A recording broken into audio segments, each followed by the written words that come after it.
Merci, mère. À la bonne heure.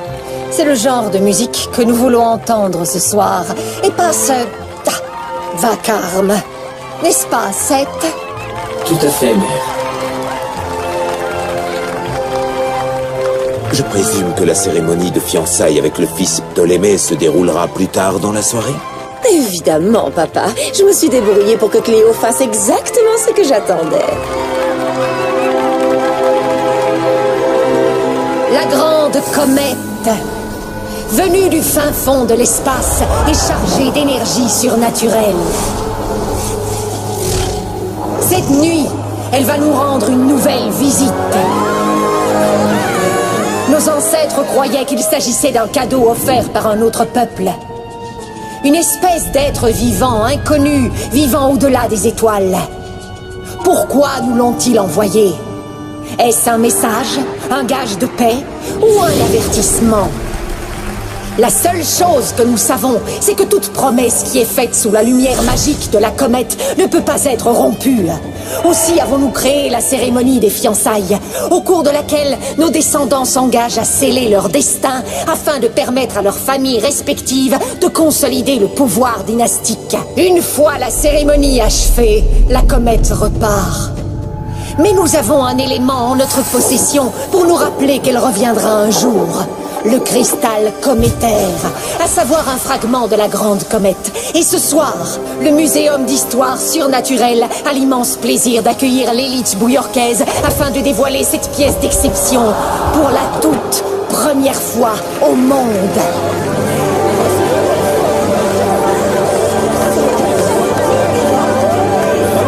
Mesdames et messieurs, au nom de la famille Ptolémée, permettez-moi de vous souhaiter la bienvenue à la soirée de la comète.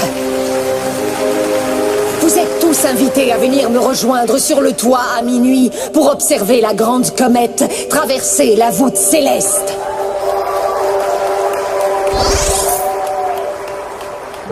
Et pour assister à ce qui doit être la cérémonie traditionnelle de fiançailles entre mon fils Seth et votre fille Cléo, n'est-ce pas? C'est ce que j'espère de tout mon cœur. Je veux dire, sans l'ombre d'un doute, chère madame, votre majesté, Ptolémée... Attends un peu, tu veux dire que Dieu a rompu avec Cléo sans aucune raison? Mais c'est complètement absurde, enfin! C'est clair! Ils étaient comme Gnoméo et Gouliette. Ça cache forcément quelque chose.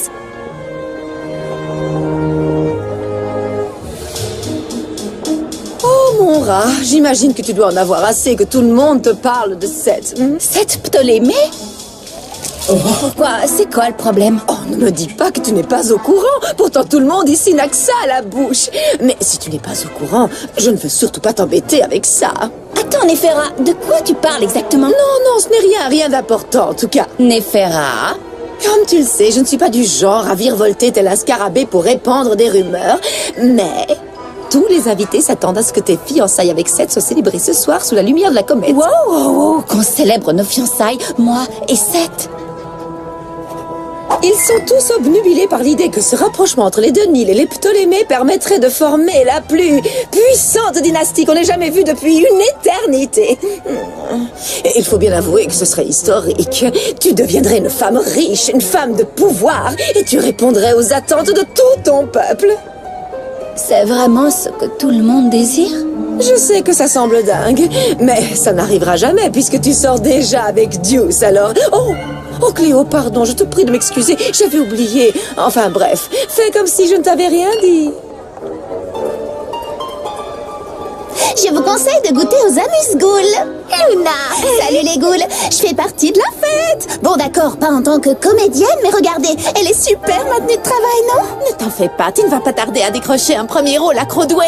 Oh, merci Frankie! Oh, tu devrais goûter le canapé tout en crabon, c'est dément!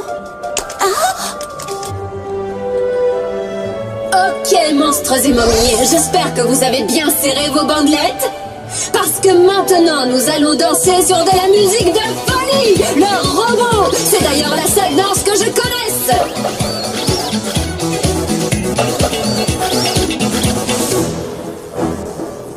Tu essayes de réveiller le pilote du vaisseau spatial?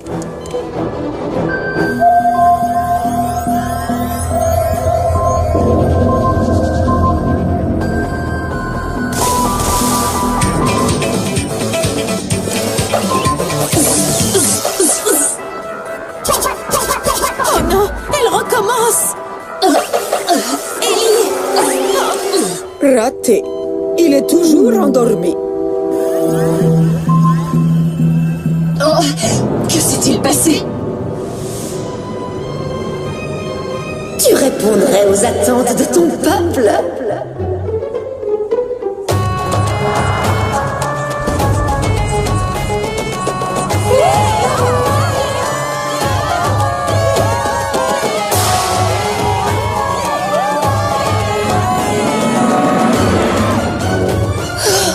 Je m'appelle Cléo du Nil et je me dois de donner au peuple tout ce qu'il désire.